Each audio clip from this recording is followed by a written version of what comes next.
Hello YouTube, j'espère que vous allez bien. On se retrouve aujourd'hui pour une nouvelle vidéo qui va être sur ma saison de compétition en bodybuilding, ma première saison de compétition qui s'est déroulée du coup l'année dernière en 2025 et durant laquelle j'ai fait 2 compétitions. Dans cette vidéo, je vais revenir un peu sur tout mon parcours sportif en général, de petite à maintenant.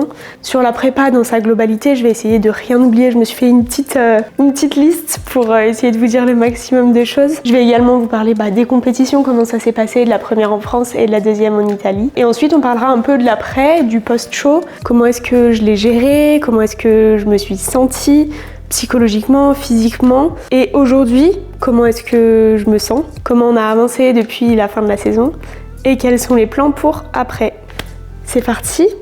Si je dis c'est parti comme si on allait quelque part et que j'allais changer de plan, mais non, on va être là toute la vidéo. Je vais juste vous faire des insertions un peu à droite à gauche quand je vais parler d'un sujet. Dans un premier temps, je vais vous parler de mon parcours sportif en général. Quand j'étais petite, j'ai fait de la gymnastique pendant 10 ans en compétition, donc c'était assez intense, on avait quand même beaucoup d'entraînement. Donc c'est vrai que depuis petite, j'ai baigné dans le sport, dans les compétitions, dans l'adrénaline, dans le fait de se préparer pour au final une échéance précise. Et après la gym, quand j'ai arrêté, j'ai commencé la musculation. Bon, au début, comme tout le monde, j'y allais un peu en mode aléatoire, j'avais pas spécialement de connaissances, je m'entraînais avec ce que je voyais, je faisais les mêmes choses que monsieur ou madame X et Y dans la salle. J'ai commencé du coup la musculation en mode lifestyle il y a 6 ans. 6 ans.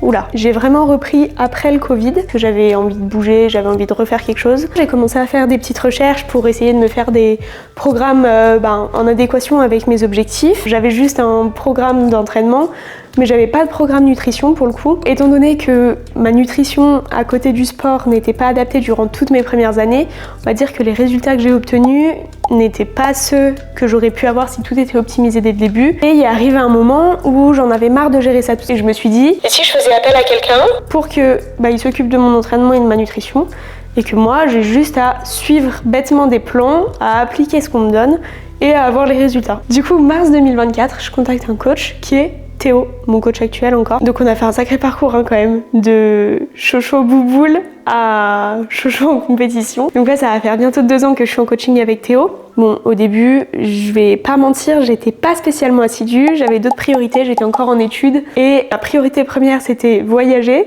donc j'étais en vadrouille assez souvent et du coup assez souvent je m'entraînais pas et je suivais pas les plans nutrition parce que je pouvais pas. Enfin, je le voulais pas surtout parce que si j'avais voulu les suivre, j'aurais pu. Bon, j'avais eu le déclic de vouloir prendre un coach, mais j'avais eu le déclic à 80% on va dire. On a quand même réussi à tirer quelques kilos, je crois que j'avais commencé avec Théo à 73 kilos. Fin de tout ce processus, je suis tombée à 64 kilos, donc quasi 10 kilos. C'était pas mal, en vrai, j'étais contente du physique que j'avais obtenu. Ensuite, j'ai fait un break dans le coaching parce que Chocho, elle a pété un plomb, elle est partie à Bali. Du coup, j'ai coupé le coaching pendant 2 mois. Retour en janvier, j'ai recommencé. Mais j'avais un objectif différent, j'ai eu envie de me lancer en compétition. Et ce qui a fait que je me suis lancée, c'est vraiment le fait d'avoir atteint le physique que j'avais envie d'avoir en lifestyle, mais du coup de ne plus avoir d'objectif après. Et c'est vrai que la compétition me manquait. Donc je suis rentrée de Bali, j'étais remontée à 68 kilos, si je dis pas de bêtises, 68-69. De janvier à mars à peu près, on a fait une période de sèche pour nettoyer le physique, tout ça. Je suis retombée à 64 kilos. Du coup, j'ai commencé la prépa le 5 mai. À peu près 3000 cales, donc c'était pas mal quand même, j'étais bien haute. 3000 cales et il me semble que j'avais 45 minutes de cardio à ce moment-là. Donc du 5 mai jusqu'à la première échéance, WNBF France, qui était le week-end du 28 septembre, si je dis pas de bêtises. Et ensuite, on a continué à tirer jusqu'à la deuxième échéance, qui était WNBF Italie, le week-end du 18 octobre. Donc 5 mai, 20 octobre, toute ma prépa. Prépa qui s'est très bien passée, que ce soit physiquement, mentalement, au niveau de la fatigue, au niveau de la faim. Je n'ai rien à redire sur ma prépa, rien de négatif du moins. Et je pense que c'est dû à une chose, je m'étais conditionnée à vraiment vivre une prépa très difficile, avec tout ce qu'on entend sur les réseaux, les personnes qui partent en prépa, qui du coup, après la prépa, nous disent que c'était très dur, que la fatigue, elle était intense, que la faim, elle était tout le temps présente, qu'il y avait des envies de craquage H24, donc la récupération, c'était difficile. Je m'étais vraiment conditionnée à vivre une prépa comme ça. à vivre une prépa très compliquée et à en chier clairement jusqu'au bout. Et ça n'a pas été le cas. Et j'espère que mes prochaines prépas se passeront pareil. Je me le souhaite et je vous le souhaite à tous qui commençaient ou qui avaient pour projet de commencer une prépa. J'ai vraiment vécu les meilleurs mois de ma vie durant cette prépa. J'avais 1 heure de cardio tous les jours, 14 000 steps il me semble. Je faisais 3 on, 1 off. Mais j'ai vécu ma meilleure période, très honnêtement. Au niveau du mindset, j'étais focus sur l'objectif à fond. Je savais pourquoi je le faisais, je savais où je voulais aller. Avec Théo, ça s'est super bien passé. Choisissez vraiment un coach avec qui vous vous entendez bien, qui sera là pour vous écouter quand il y a quelque chose à dire. Mais donc bref, prépa qui s'est très bien déroulée. Également, durant toute cette phase de prépa, j'ai commencé à m'atteler aux choses sérieuses, le posing. J'avais commencé évidemment à en faire depuis janvier, d'en faire un petit peu tous les jours pour prendre l'habitude déjà d'être sur les talons. Et en plus, j'ai pris des cours de posing avec une athlète IFBB. Franchement, tous ces cours m'ont bien aidé. Du coup, ça m'a permis de me débrouiller encore mieux, d'arriver sur scène en sachant ce que j'avais à faire, 100% confiante. C'était trop bien. On arrive au moment des compétitions. Première compétition du coup qui a été WNBF France, sur laquelle j'ai terminé 3e sur 11. Et deuxième compétition qui a été WNBF Italie, durant laquelle j'ai fini 4e sur 11. Pas le résultat escompté, mais c'est le jeu. Donc première compétition, honnêtement je savais pas à quoi m'attendre une fois sur place. Je m'étais rien imaginé pour cette compétition. J'avais fait beaucoup de visualisations de comment ça allait se passer sur scène, etc. Mais hormis ça, j'avais aucune attente par rapport au backstage, par rapport à la veille de la compétition, par rapport à la sortie de scène, rien. Je m'étais rien imaginé de tout ça. Tout s'est bien passé en vrai. Je saurais même pas trop vous expliquer la sensation et le mindset dans lequel tu es quand t'es là-bas, mais t'es concentré sur quand tu vas monter sur scène, sur comment ça va se passer, sur tout ça. Donc c'est vrai que t'es un peu dans un monde parallèle entre grosses guillemets. Et sur scène c'est pareil.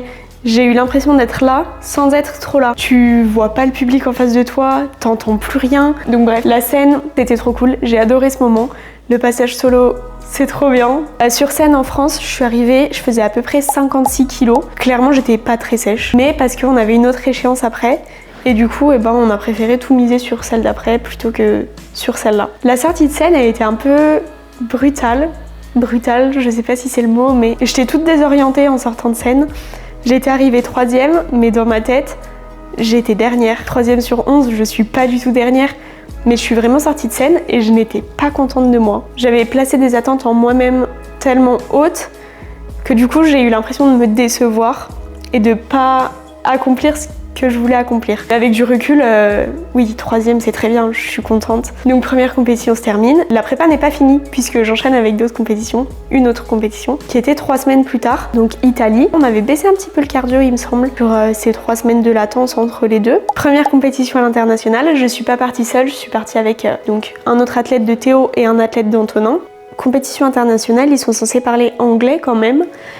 Pour que tous les athlètes puissent comprendre, et pas du tout. Ils ont parlé italien tout le long. Rien n'a été fait pour que les athlètes internationaux aient les mêmes chances que les athlètes italiens. En backstage, on était complètement dans le flou parce que personne ne venait nous aiguiller sur « Ok, vous montez dans 20 minutes peut-être, ok, vous pouvez commencer à pumper, ok, les figures c'est dans 40 minutes », enfin voilà, des choses toutes bêtes qu'on venait nous dire à France, et là on n'a pas eu ces indications. Sur scène, un peu de stress aussi parce qu'ils parlent en italien, donc tu comprends pas spécialement. Quand tu parles pas italien, t'essayes de décoder. Sinon, je suis très contente du physique que j'ai emmené en Italie. Je suis arrivée sur scène 52 kilos.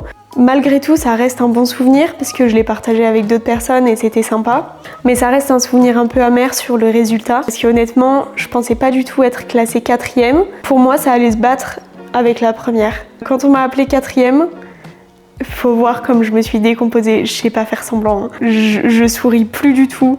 Enfin, si j'ai essayé de sourire un peu pour faire quand même plus ou moins bonne impression, mais hyper déçue. Je suis sortie de scène, j'ai arraché les talons, je suis vraiment partie en crise de nerfs. Heureusement qu'il y avait les garçons qui m'attendaient à la sortie parce que je suis sortie de scène, j'ai mis les lunettes de soleil, je suis partie pleurer pour vous dire à quel point j'étais énervée. Mais j'étais même pas énervée contre moi-même parce que je savais que j'avais emmené le meilleur physique et que dans tous les cas, j'aurais pas pu faire mieux, que mon posing était top. Enfin, d'ailleurs, ça avait été un retour des juges à France, ça aussi, que le posing était très bien, que la prestance était très bien aussi. Bref, donc voilà, Italie s'arrête. Le soir, on mange des sushis. Donc du coup, après Italie, le 20 octobre, on a entamé la reverse. Donc du coup, off-saison qui va soit se faire sur 1 an jusqu'à remonter en 2027, soit remonter en 2026, je ne sais pas. Honnêtement, je peux pas vous dire maintenant si je vais réussir à faire assez de viande pour dire de remonter en 2026 ou pas, parce que honnêtement, cette fois, si on revient, c'est pas pour se prendre une 3e place, ni une 4e, ni même une 2e. Donc on va faire le taf qu'il y a à faire et on verra où ça nous mène. Mais donc pour vous faire un topo, depuis du coup cette fin de prépa, j'ai changé de prog, je suis toujours en PPL, mais on a modulé un peu les exos et le volume pour mettre des focus. Donc du coup, au niveau de la diète depuis cette fin de prépa, on a remonté les calories progressivement. J'étais remontée quand même en on à 3500 ou 3600 cal, donc ce qui est vraiment pas mal. Je mangeais bien depuis 4 semaines. Théo me rebaisse les calories. Donc psychologiquement, c'est un peu compliqué, je vous avoue. Je suis redescendue là sur mon dernier bilan d'hier matin à 1500 cal en off et 2000 en on. 1500 cal, c'est ce que j'avais en fin de prépa, d'accord? Pour un physique qui aujourd'hui ne bouge pas, pour un poids qui ne bouge pas non plus. Donc psychologiquement, c'est très compliqué. Donc là, les derniers bilans sont un peu compliqués, je vous mens pas. Mais sinon, au niveau du mindset, depuis cette fin de prépa, je l'ai bien géré également. La seule chose qui est un peu compliquée, c'est se voir dans le miroir et voir son physique changer dans l'autre sens. Mais sinon, au niveau des craquages, de l'alimentation, c'est toujours pareil. Ça s'est bien passé, j'ai pas spécialement fait énormément de repas à l'extérieur. Les seuls repas qui me font à peu près plaisir, ça reste des sushis. Donc voilà, je suis contente quand même de la façon dont je gère cette fin de saison, comment je gère ce off, bien que ces dernières semaines soient compliquées psychologiquement. Je vais peut-être vous mettre, je ne dis pas que je vais vous le mettre, le physique update d'hier matin au bilan. J'étais à 62,5, ce qui reste relativement correct. Je pense que j'ai à peu près fait le tour de tout ce que je voulais vous dire. J'ai sûrement oublié des choses, évidemment, c'est sûr. Et je voulais juste rajouter une dernière petite chose avant de vous dire au revoir. C'est qu'aujourd'hui, on voit énormément de personnes sur les réseaux sociaux se lancer dans le bodybuilding, annoncer qu'ils vont participer à des compétitions. Et c'est pas parce que tout le monde le fait que vous devez le faire aussi. Le bodybuilding, c'est pas un effet de mode.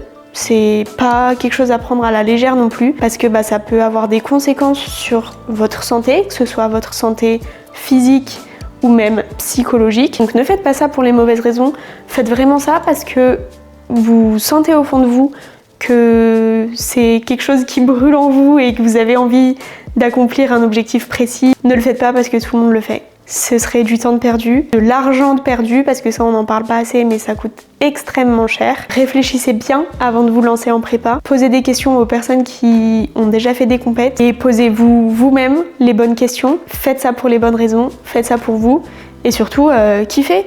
Voilà, c'est tout ce que j'avais à dire. Si vous avez des questions par rapport à ça, n'hésitez pas. Écrivez-moi sur Instagram, mes DM sont ouverts de toute façon. Pour les bonnes raisons, ne m'écrivez pas sur Instagram en étant des gros lourdeaux, on est bien d'accord. Je ne vous répondrai pas. Je sais pas si tout le monde sera resté jusqu'à la fin parce que du coup j'ai énormément blablaté et c'est pas un sujet qui intéressera énormément de monde. En tout cas, moi je vous dis à la semaine prochaine. Prenez soin de vous, entraînez-vous bien et je vous fais des bisous.